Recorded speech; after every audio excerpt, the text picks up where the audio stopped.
Everyone yearns for that magical feeling of being in love. But falling for someone is just the start.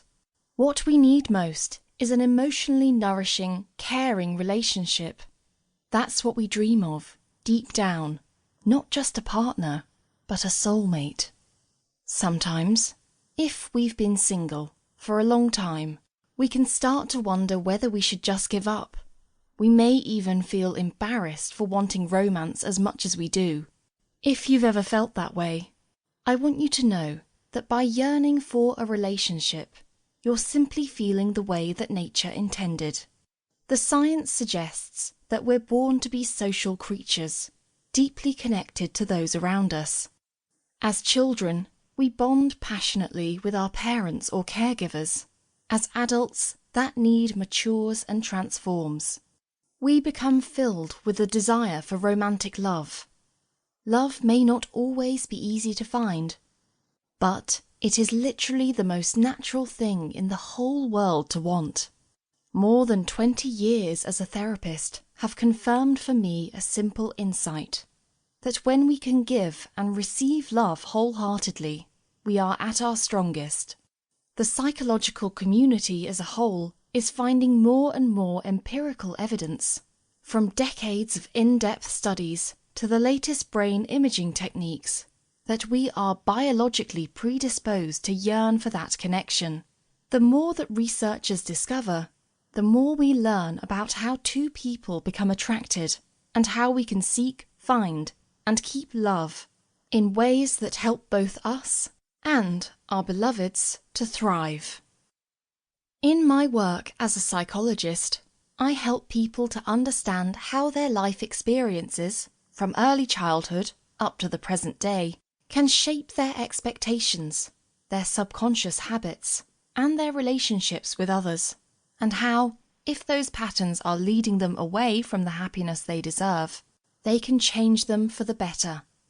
Love, the psychology of attraction, will help you make a similar journey. Every page is created to be as accessible as possible, with step-by-step advice, simple exercises, and scientific features revealing key studies and experiments. Rather than having to wade through dense psychology papers, you can read the findings of my colleagues in a style that's easy on the eyes and the brain. The science is both fascinating and encouraging for anyone who is searching for love. This book takes you through the process of finding love.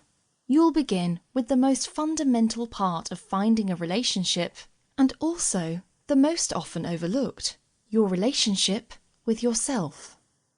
You, after all, are what you'll be bringing to the relationship, and the science suggests that those of us who can get our own psyches in good order are the most likely to have the happiest relationships. After this, the book then goes through the stages of searching for a partner, meeting new people, how to identify a great prospect, and how to spot a waste of time, and how to steer a safe, sane course through the choppy waters of the dating scene. You'll also learn about the psychology of establishing and maintaining a solid relationship in the long term. Having just picked up this book, it's likely that you're fairly early in this process, but do read the later chapters. If a solid, long-term relationship is what you're aiming for, knowing what you want equips you to weed out those who don't want or can't offer it. To be clear, love is your biological foundation, your ancestral legacy. It's love that makes us human, and it's love that keeps us alive as a species. Some of us are luckier in finding it than others. But if luck hasn't been running your way, a bit of knowledge might just be what you need to give it a push in the right direction. A book can't conjure up Mr. or Ms. Right, but what it can do is build your confidence, your psychological health, and your positive habits. It can help you to nurture a greater capacity to give and receive love, and send you into the dating scene as a newly informed expert. The world is full of people who want love, and one of them might just be right for you.